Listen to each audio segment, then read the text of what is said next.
The moment Sarah Mitchell heard her 5-year-old son scream from his bedroom, she knew this wasn't just another fever. Noah's body was on fire.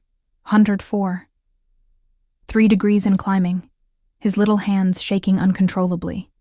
She grabbed her phone, dialed 911, and then made the call she'd been avoiding for months. "Mom, I need you. Noah's sick. We're going to the ER." Her mother's hesitation was audible. Painful. But she came. They both came. And 20 minutes later, they walked out and left Sarah completely alone, in the worst moment of her life. If you've ever been abandoned by the people who were supposed to love you unconditionally, this story will break your heart and put it back together. Before we continue, hit that subscribe button right now, because what the doctor reveals about Sarah's parents will leave you absolutely speechless. The Children's Hospital emergency room at 2 a.m. was a special kind of hell. Fluorescent lights buzzing overhead, the smell of antiseptic mixing with fear, children crying behind curtained dividers. Sarah sat in a plastic chair that had probably held 1,000 other terrified parents, holding Noah's small hand as he lay on the examination table. His eyes were glassy, unfocused, his breathing shallow. The triage nurse had taken one look at his symptoms and flagged them as critical. "The doctor will be here soon," she'd said, her voice professionally calm in a way that made Sarah's stomach drop. Sarah's parents had arrived 15 minutes after the ambulance. Her mother, Patricia Mitchell, walked in wearing a carefully neutral expression that Sarah had learned to read like a book. Disapproval masked as concern. Her father, Robert, stayed near the door, as if proximity to his daughter and grandson might contaminate him somehow. "How is he?" Patricia asked, not quite meeting Sarah's eyes. "They don't know yet. His fever won't break, and he's been throwing up. He said his neck hurts." Sarah's voice cracked on the last word. She'd been holding it together for Noah's sake, but seeing her parents, even like this, even distant and cold, broke something in her careful composure. Robert checked his watch. "We have the church council meeting at 8. We can stay for a bit, but..." "Your grandson is in the emergency room," Sarah said, her voice harder than she intended. "The church council can wait." The air between them froze. Patricia's lips pressed into a thin line. "Sarah, we came, didn't we? We're here. But you can't expect us to drop everything every time you..." She stopped, glancing at Noah, who was drifting in and out of feverish sleep. Every time there's a crisis. Every time there's a crisis. As if Sarah manufactured emergencies for attention. As if she hadn't spent the last 5 years proving she could handle single motherhood without their help, without their approval, without their presence in her life at all. The only reason she'd called tonight was pure desperation. Noah needed family. He needed grandparents who actually acted like grandparents. A doctor pushed through the curtain, a tall black man in his late 40s with kind eyes and an air of competence that immediately put Sarah on alert. This wasn't the young resident she'd been expecting. This was someone senior, someone who only showed up when things were serious. "I'm Dr. James Carter, the attending physician tonight. You must be Noah's mom?" Sarah nodded, standing. "And these are..." "My parents," Sarah said, "Patricia and Robert Mitchell." Something flickered across Dr. Carter's face, so quick Sarah almost missed it. Recognition? Surprise? But he recovered smoothly, turning his attention to Noah. "Let's take a look at this little guy." He examined Noah with gentle efficiency, asking questions about symptoms, timeline, recent illnesses. Sarah answered everything, hyper-aware of her parents standing awkwardly near the door. After several minutes, Dr. Carter straightened. "I'm going to order some tests.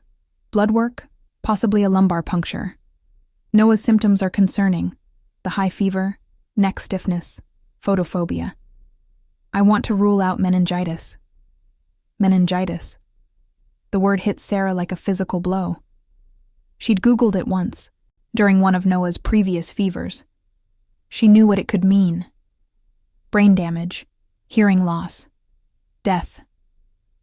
Is he going to be okay? The question came out as a whisper.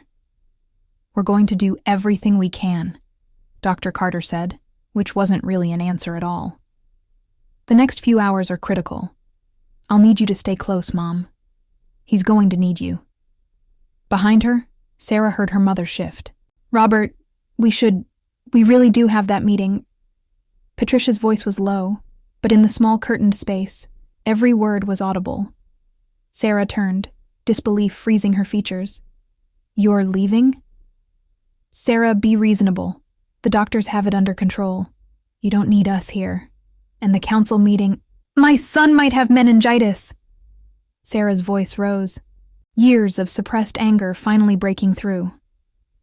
He might have brain damage, he might die, and you're worried about a church council meeting? Robert's face hardened. Don't be dramatic.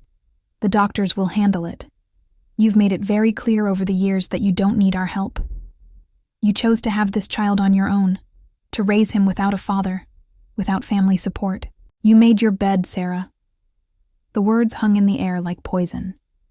Dr. Carter, who had been writing notes, stopped, his pen frozen mid-sentence. Sarah felt something inside her shatter. The last fragile hope that her parents might actually love her, might actually care about Noah despite their disappointment in how he came to be. Get out, Sarah said quietly.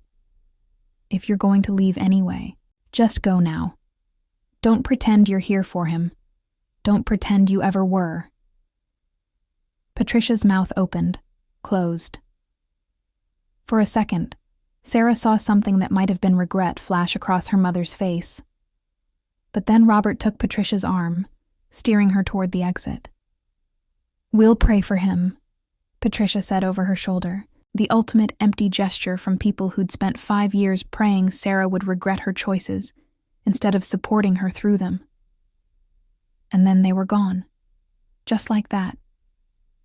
Sarah stood in the empty space they'd left behind, trembling with rage and heartbreak, and the terrible loneliness of being truly abandoned. She didn't realize she was crying until Dr. Carter gently touched her shoulder. Hey, it's okay. We've got Noah. I've got him. I'm sorry, Sarah choked out. I'm so sorry you had to see that. I thought maybe— Don't apologize. Dr. Carter's voice was firm. And for what it's worth, you're not alone here. I'll make sure of that. Have you ever felt abandoned by your own family when you needed them most? If this resonates with you, drop the word strength in the comments. And please, subscribe to our channel. Sarah's story is about to reveal something about her parents that will change everything. Hit that button now.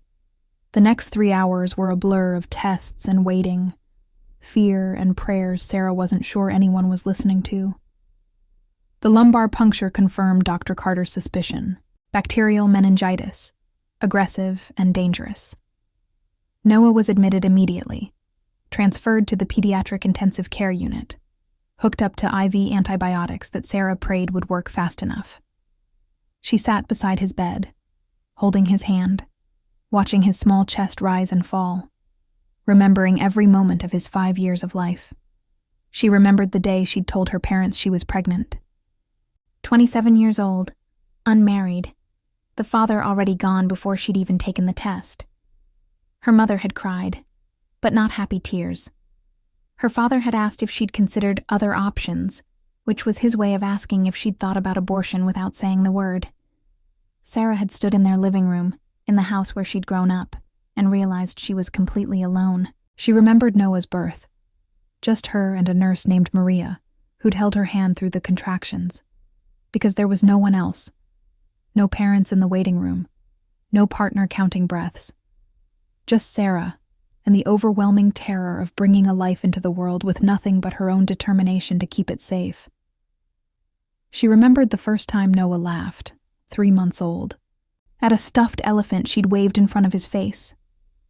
How the sound had filled her tiny apartment and made every sleepless night, every moment of doubt, worth it.